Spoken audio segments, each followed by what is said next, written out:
The yard outside of Jacob Tracy's parents' home shows they've lost someone important. Actually, had a lot more friends than we realized. We've had a lot of these friends come by in the last few days. While the 20-year-old was loved by many, he was loved most by Sheila and Don, who considered him a gift from God.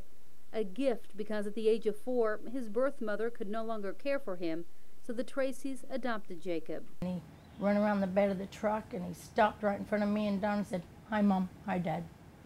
From day one, he called us Mom and Dad. He was ready for a family. We were ready for him. He fit right into the family right away, a family that included 2 sisters. Being the baby, he got by with a lot.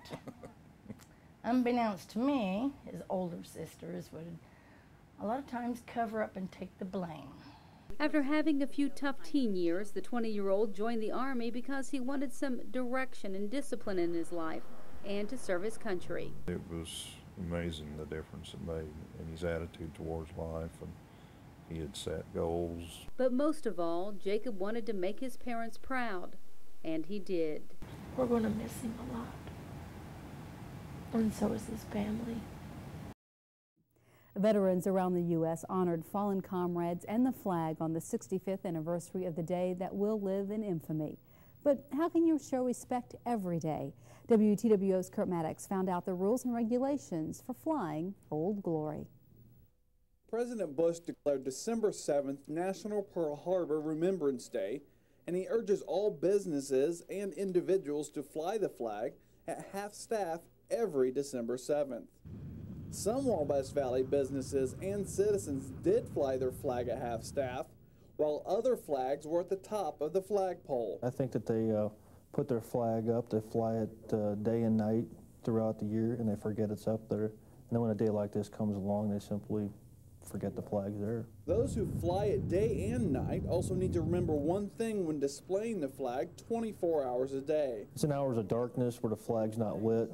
Usually when you fly the flag in the evening time, there should be a direct light highlighting the flag. If not, the flag should be removed for the evening and packed away in a respectful manner. The veterans from VFW Post 1127 say there's a proper way to fold the flag that includes 12 folds, each with its own meaning. The third fold is made in honor and remembrance of the veteran departing our ranks who gave a portion of life for the defense of our country to attain a peace throughout the world. And if your flag is faded or torn, you need to dispose of it properly. People bring the flags into either the VFW Post or the American Legion Post, and we will dispose of them. I'm Kurt Maddox reporting. And one more thing to remember is in bad weather, you need to fly an all-weather flag, which is traditionally made of nylon. For a complete list of the proper ways to display and handle flag, you can go to usflag.org. Each strike of the bell represents a life, a son, a husband, a firefighter, a police officer who became a fallen hero. Working to keep these people safe, Vigo County law enforcement officers and firefighters work every day to protect the Wabash Valley, and some lay down their lives, some like Aaron Schaufstall. His sister here, Mary, always explained to him as sunshine. He was just like sun. He'd walk in a room, everybody knew he was there. I mean, it just was like that. He was that kind of a person. Aaron's mom, Jenna, comes to the Fallen Heroes ceremony every year to grieve her son's death, but also to celebrate his life. Year after year, Aaron's wife of just 3 months is at Jenna's side. It's brought us closer. It's still hard, but it's easier with us being close to each other. It gives me someone to talk to, and I know she knows what I've gone through. I know what she's gone through. It makes it a little bit easier.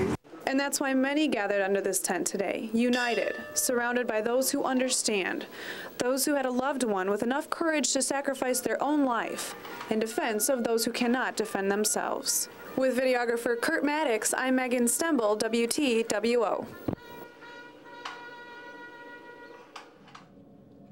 Imagine if your favorite sports team would win 9 straight championships and then decide to change coaches in the middle of that dynasty. Terre Haute South did just that with its math team. I was just delighted to step up to the challenge and become the new math coach. The South math team competed in the annual Rose Holman Math Contest in November, which consisted of a 20-question test going from easiest to hardest.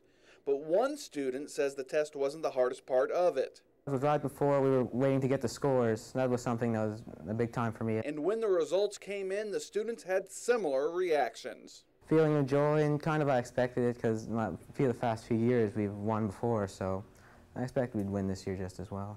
I wasn't really surprised because South's won it for so many years and whatever, but I guess I was happy that I won. Or I didn't win, but our team, I was happy our team won, so Miss White can look good in her first year here. This part of the math wall is where Terre Haute South will hang their plaque for the 10th time in the last 13 years.